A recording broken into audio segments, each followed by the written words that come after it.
Bismillahirrahmanirrahim. Assalamualaikum warahmatullahi wabarakatuh. Selamat bertemu kembali dengan saya Nandang Hermanto dalam seri pemrograman mobile.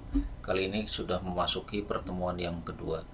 Pada pertemuan yang kedua ini kita akan membahas operator aritmetika, kemudian increment dan decrement, kemudian pengkondisian atau kondisional. Nanti akan kita bahas mengenai if dan switch case, kemudian dilanjutkan dengan mempelajari looping. Looping yang akan kita pelajari nanti menggunakan for, menggunakan while, do while, dan for in. Baik, untuk bagian yang pertama ini di pertemuan yang kedua kita akan mulai dengan operator aritmetika. Program yang akan kita buat nanti seperti di sebelah kanan ini, yang kalau kita lihat ada title barnya atau ada app barnya, tertulis operator aritmetika, kemudian ada bilangan 1, ada bilangan 2, dan ada hasil atau ada bilangan hasil. Nah, bilangan 1 misalkan saya isi dengan 6, kemudian bilangan 2-nya coba saya isi dengan 2. Nah, jika ditekan tambah maka bilangan 1 dan bilangan 2 akan ditambahkan dan hasilnya akan disimpan di bilangan hasil. Kita coba. Nah, hasilnya seperti itu. 6 ditambah 2 maka hasilnya 8. Kemudian kalau dikurangi, 6 dikurangi 2 hasilnya 4. Kemudian kalau dikalikan, 6 dikalikan 2, 6 dikalikan 2 hasilnya 12. Kemudian kalau dibagi, 6 dibagi 2 hasilnya 3. Baik, seperti itu kurang lebih programnya yang akan kita buat. Langsung saja kita mulai pembuatannya. Kita buka Visual Studio Code, masuk ke view, kemudian command palette, kemudian pilih new project seperti biasa ya.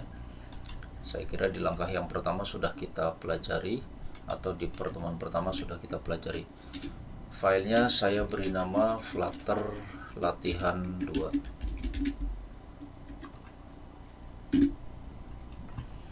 Ya, tunggu beberapa saat sampai dengan projectnya terbuka. Oke, setelah projectnya terbuka, langsung saja kita buat project kosong seperti biasa di pertemuan kemarin pertama. Ini saya Ctrl B ya, kemudian saya Ctrl A, saya hapus.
Baik, project kosong ini kita langsung jalankan saja dulu.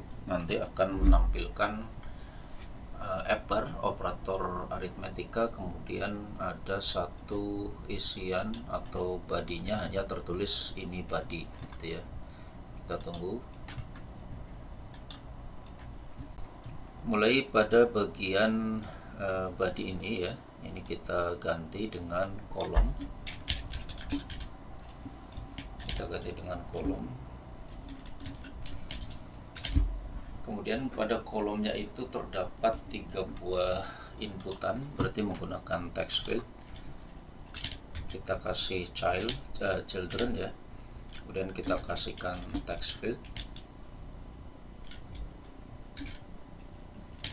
kita berikan text field.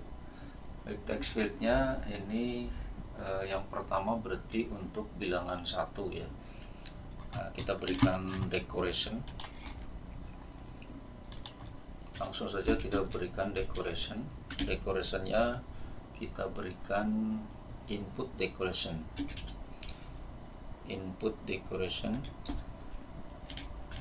Nah, input decorationnya yang kita beri hanya label saja, kita berikan label, kemudian labelnya itu berupa teks ya, kita masukkan teks. Ini bilangan pertama, bilangan 1 gitu ya. Nah, coba kita lihat dulu kalau seperti ini hasilnya seperti apa.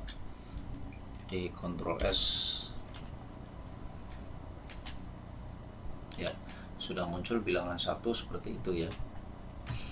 Dan ini ditambahkan kita tambahkan lagi yang namanya controllernya ya. Kita tambahkan controller ini untuk menampung isian yang diinputkan oleh user nantinya.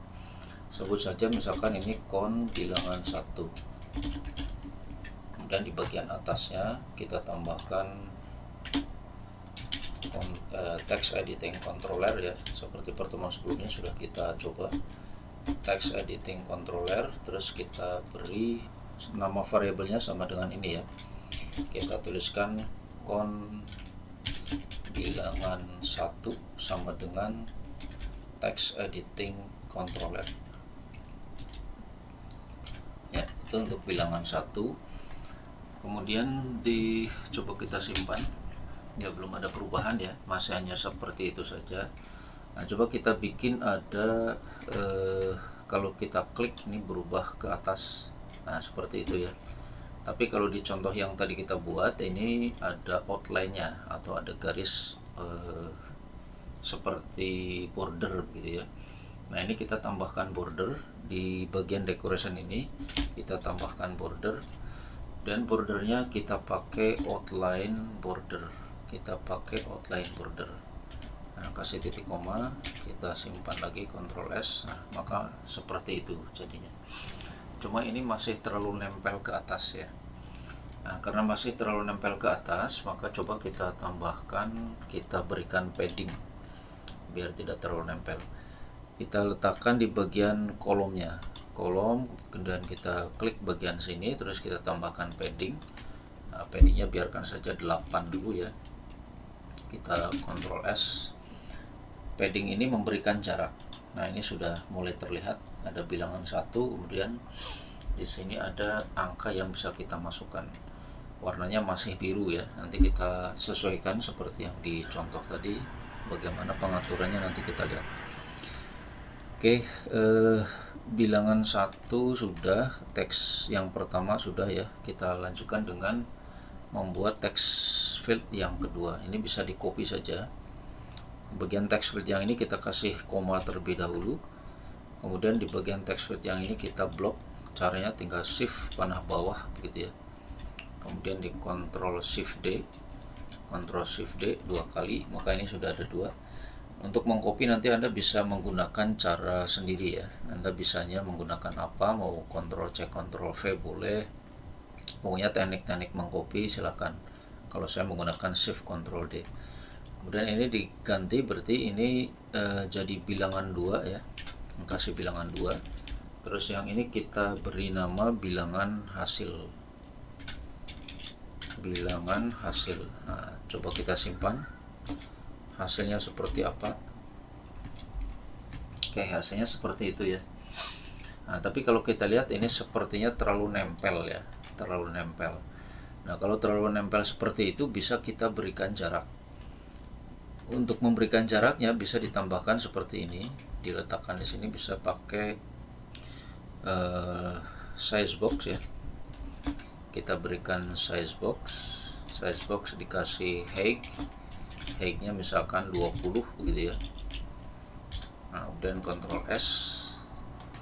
Nah, maka ini sudah terlihat ada jaraknya.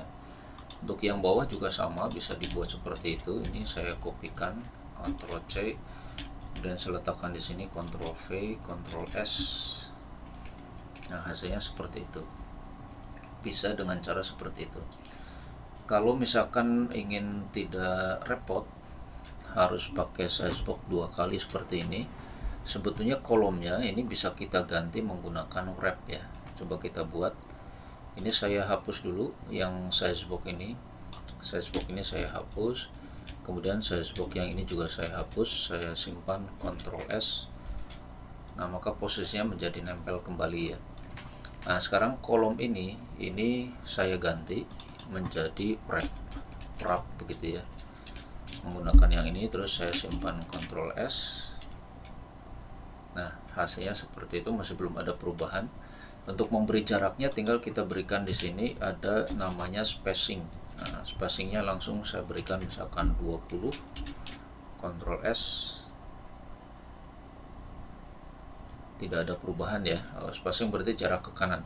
Berarti kita atur yang satunya lagi. Spacing berarti menggunakan yang run spacing. Nah, run spacing kita berikan 20.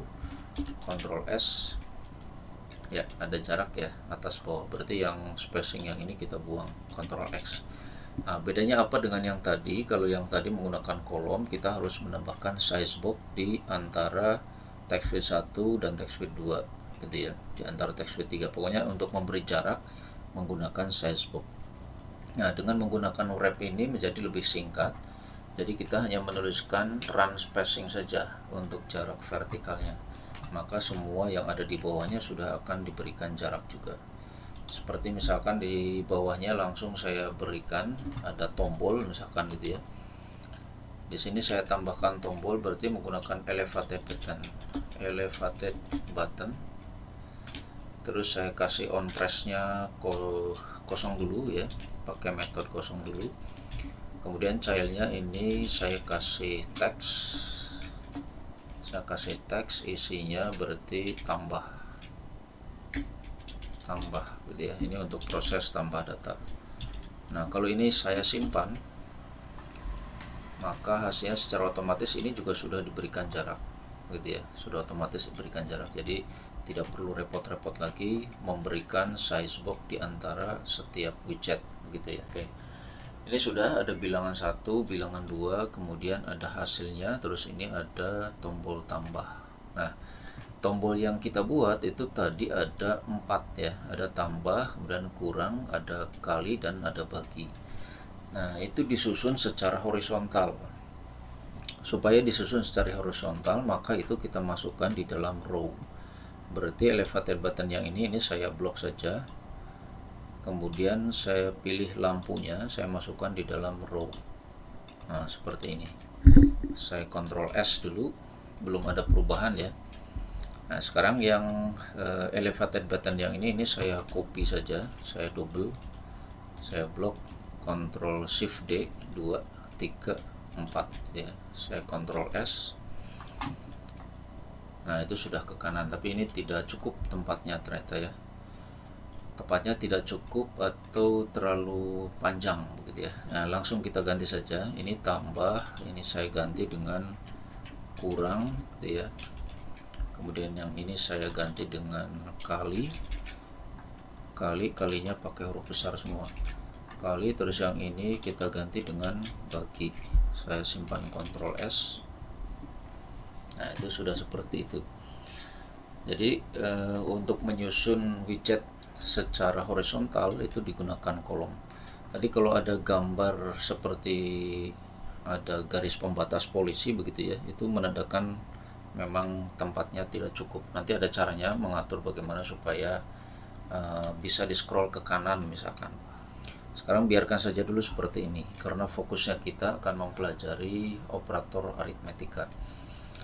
Oke, kita berikan jarak ya antar hurufnya, antar tombolnya ini biar kelihatan lebih bagus. Untuk memberi jaraknya masuk saja ke bagian row-nya ke sini, kemudian kita kasih main axis alignment. Nah, row itu sumbu utamanya kiri kanan seperti ini ya. Kalau kemarin kita sudah belajar kolom, sumbu utamanya dari atas ke bawah. Sekarang row, sumbu utamanya dari kiri ke kanan. Jadi kalau saya pilih main axis alignment, kemudian saya mau kasih jarak di antara tombol-tombolnya, bisa saya kasih space between. Kemudian saya Ctrl S, maka nanti hasilnya ada jarak di antara tombol tersebut, begitu ya. Tapi ini ukurannya tidak sama ya, antara satu tombol dengan tombol yang lain tidak sama. Kalau ingin sama, bisa kita tambahkan di elevator button ini, saya tambahkan saja namanya size box. Masukkan size box, terus diatur weight-nya. Misalkan weight-nya saya kasih 85, seperti ini ya. Ketika disimpan maka ukurannya menjadi 85, tapi tidak pas juga ya. Tambah gitu, ada tulisan ke bawah. Atau mungkin tambahnya dengan jangan huruf besar semua. Saya ganti jadi begini. Tambah Ctrl S. Ya, mungkin dengan huruf besarnya di awal saja ya. Dengan ukuran 25 cukup, 85 cukup ya. Kemudian ini dimasukkan di elevated button juga, di size box juga.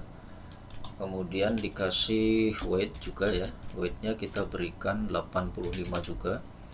Terus tadi ini biar cukup, kasih ukuran hurufnya tidak semua besar ya, hurufnya tidak semua besar, kurang, Ctrl S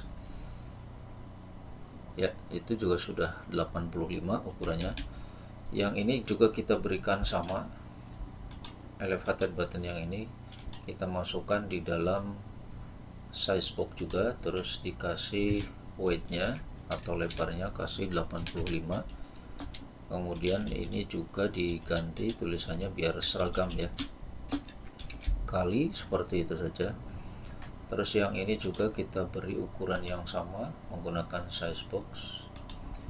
Kita beri weightnya kita kasih 85.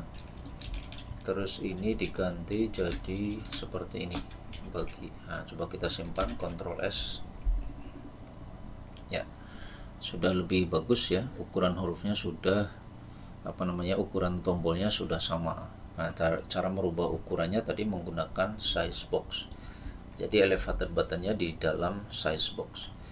Terus ini mungkin ke kirinya terlalu lebar ya, biar ini agak kelihatan lebih rapi. Berarti kita atur di bagian paddingnya. Ini padding kita kurangi saja, padding untuk keseluruhan ya. Padding untuk wrapnya saya kurangi menjadi hanya 4 saja, misalkan 4 untuk kiri kanan. Kita simpan. Nah, sudah lebih bagus saya kira ya. Tapi atasnya terlalu nempel gitu ya. Kalau atasnya terlalu nempel berarti ini bisa kita atur untuk paddingnya, jangan pakai all, tapi kita atur secara perbagian, kiri kanan atas bawahnya kita bedakan. Berarti ini kita ganti dengan only. Nah, kemudian ini saya ganti mulai dari leftnya dulu.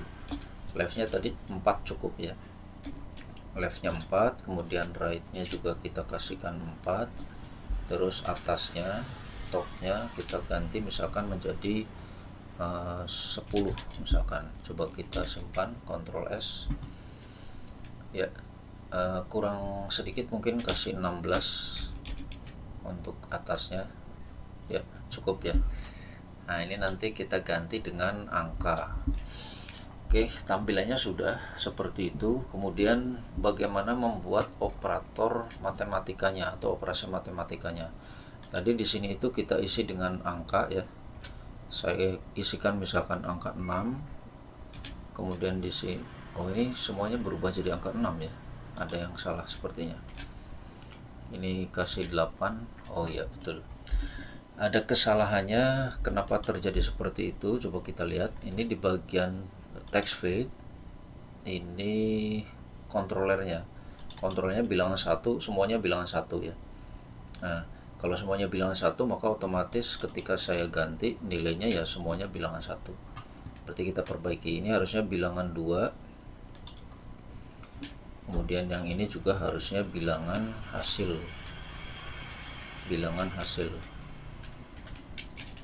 Nah, tapi ini belum ada variabelnya ya, belum dipesan, berarti kita tambahkan, kita geserkan ke atas. Nah, text editing controller yang ini kita tambah, Ctrl Shift D, Ctrl Shift D. Nah, ini saya ganti bilangan 2, yang ini berarti bilangan hasil. Kita lihat lagi ke bawah apakah ada yang error. Oke, sudah betul ya. Jadi ini kontrolnya bilangan 1, bilangan 2, dan ini bilangan hasil. Oke, sudah jadi. Saya simpan lagi, Ctrl S, kita tes. Nah, ini saya masukkan di sini 8 misalkan. Kemudian ini saya masukkan 2. Ketika diklik tombol tambah, maka harus terjadi ini ditambah ini, hasilnya disimpan di sini, begitu ya. Nah, oke, untuk pembuatannya bagaimana? Untuk pembuatannya tinggal kita tambahkan di on kliknya tombol tambah. Nah, tadi on kliknya tombol tambah itu sebelah mana? Yang bagian elevated button tambah. Nah, ini ya, elevated button tambah. Nah, kita masukkan di bagian sini, saya enter, kemudian saya berikan perintahnya. Apakah bisa langsung perintahnya? Misalkan seperti ini, saya perintahkan yang kita proses adalah 8 ditambah 2, simpan hasilnya di sini, berarti gitu ya. Kalau misalkan saya langsungkan begini, controller hasil, controller bilangan hasil sama dengan controller bilangan 1 titik teks ditambah dengan controller bilangan hasil, controller bilangan 2 titik teks gitu ya, titik koma. Oh ya, ini kurang titik teks di sini, titik teks hasilnya seperti apa. Nah, kalau secara logika sepertinya sudah betul ini ya, bilangan hasil atau yang ini sama dengan bilangan 1, berarti yang ini ditambah dengan bilangan 2, berarti yang ini. Kita lihat hasilnya, klik, ternyata tidak ada perubahan ya. Ketika saya klik ternyata tidak ada perubahan. Nah, kenapa tidak ada perubahan? Karena ini belum diberitahukan ke program untuk melakukan perubahan isinya. Nah, cara memberitahukannya kita tambahkan namanya set state. Nah, ini set state. Artinya perintah yang ini tadi harus dimasukkan di dalam set state. Saya pindahkan ke atas, saya Ctrl S. Nah, kemudian coba diklik sekali lagi. Nah, hasilnya 82. Hasilnya salah ya, malah 82. Kenapa? Karena ini kalau menggunakan perintah seperti ini, berarti ini kan tipe datanya teks. Nah, ini juga tipe datanya teks, ini juga tipe datanya teks. Jadi kalau diperintahkan bilangan 1 ditambah dengan bilangan 2, hasilnya adalah hanya disambungkan saja atau dijejerkan saja gitu ya. 8 tambah 2 ya 8, dan 2 dijadikan 1. Sehingga harus ada caranya supaya ini tidak seperti ini ya. Caranya bagaimana? Bilangan 1 dan bilangan 2-nya kita konversikan dulu ke tipe data double, gitu ya. Dikonversikan ke tipe data double. Kemudian baru setelah dikonversi ke tipe data double, diperintahkan operator matematikanya atau operasi matematikanya. Terus programnya menjadi seperti apa? Seperti ini. Di sini saya pesankan dulu bilangan, pesankan variabel double, sebutkan saja bill 1 begitu ya. Bill 1 sama dengan bill 1-nya kita ambil dari controller bilangan 1. Berarti saya tuliskan yang ini ya. Saya pindahkan saja. Ctrl X saya letakkan di sini, Ctrl V, kemudian titik koma, tapi harus dikonversikan ke double. Berarti di sini ditambahkan lagi di depannya double titik parse atau parse begini ya. Nah, ini cara mengkonversikan dari teks ke tipe double seperti itu ya. Kemudian kita copy saja, Ctrl Shift D. Kemudian ini berarti bilangan 2, bilangan 2 ini juga bilangan 2 seperti ini. Nah, bilangan 1 dan bilangan 2 ini sudah dikonversi ke tipe double. Kemudian kita bikin hasilnya. Di sini tambahkan double. Double sama dengan double hasil misalkan begitu ya. Double hasil sama dengan bilangan 1 ditambah bilangan 2, titik koma, enter. Nah, jadi prosesnya data dari text field yang ini disimpan dulu di variabel bilangan 1 dan dikonversikan ke tipe data double. Kemudian bilangan 2 juga dikonversikan ke tipe data double. Nah, hasil dari bilangan 1 dan bilangan 2 ini ditambahkan, kemudian disimpan di variabel hasil. Ini hasil S ya. Maka hasilnya double, hasil sama dengan bilangan 1 ditambah bilangan 2. Nah, setelah hasilnya seperti itu, setelah didapatkan hasilnya, baru hasil ini kita masukkan ke bilangan, ke teks bilangan hasil, ke kontrol bilangan hasil. Ini tinggal saya ganti. Diganti dengan apa? Diganti dengan hasil, begitu ya, titik koma. Nah, tapi kenapa ini bisa error? Bisanya error karena hasil itu bertipe string, sehingga ini harus dikonversikan dulu ke tipe string. Caranya bagaimana? Tinggal tambahkan titik, terus belakangnya to string. Nah, seperti itu saja. Dan coba disimpan, Ctrl S. Nah, terus kita coba klik tambah. Nah, hasilnya seperti itu ya. Jadi sudah jadi 8 ditambah 2. Kenapa ada nolnya? Karena ini pakainya double. Double itu berarti bilangan pecahan ya. Kalau saya tunjuk ke sini, ke double, di atas ini ada penjelasannya.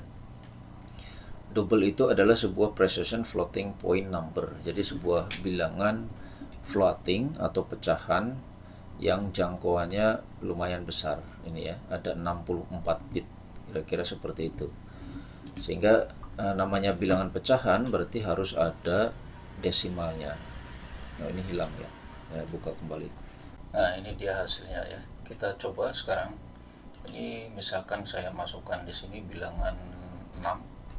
Kemudian saya masukkan di sini bilangan 2. Terus kita coba tekan tambah. Hasilnya seperti apa? Hasilnya sudah keluar 8 ya. Sekarang coba kita klik kurang. Nah, kurang masih tetap 8 kali masih 8 bagi 8.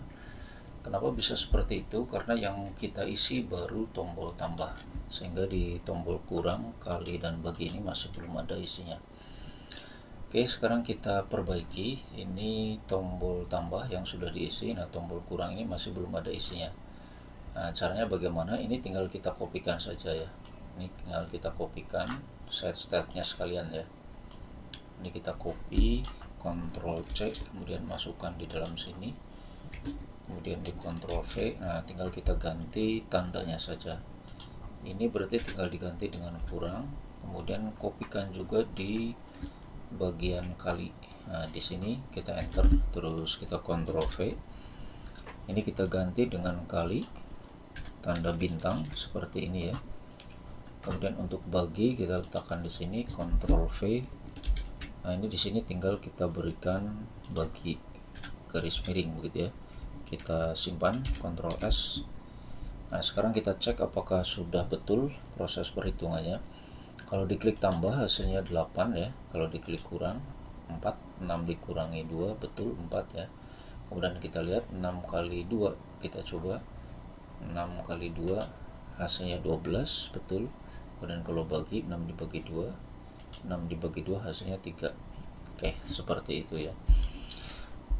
Sudah berhasil berarti, tapi kalau kita lihat ini masih sangat panjang ya prosesnya. Jadi kalau kita lihat ini diulang-ulang. Ini ada perintah seperti ini di bagian operasi tambah, kemudian di sini juga dibuat lagi, kemudian di sini juga dibuat lagi, kemudian di sini juga dibuat lagi. Itu masih kita ulang-ulang. Nanti di pertemuan berikutnya akan kita coba ini kita rubah dalam bentuk function ya, sehingga perintah-perintah ini tidak diulang-ulang. Oke, dilanjutkan dulu saja perbaikannya. Tadi di contohnya itu ini berwarna purple ya, atau berwarna ungu. Nah, bagaimana cara merubahnya supaya menjadi ungu? Apakah harus dirubah satu-satu? Tidak harus ya. Untuk merubah supaya menjadi warna ungu, tombol-tombol ini dan app barnya bisa kita pindahkan ke bagian atas. Kita lihat di bagian app bar, bukan. Nah, di bagian sini ya, material app-nya.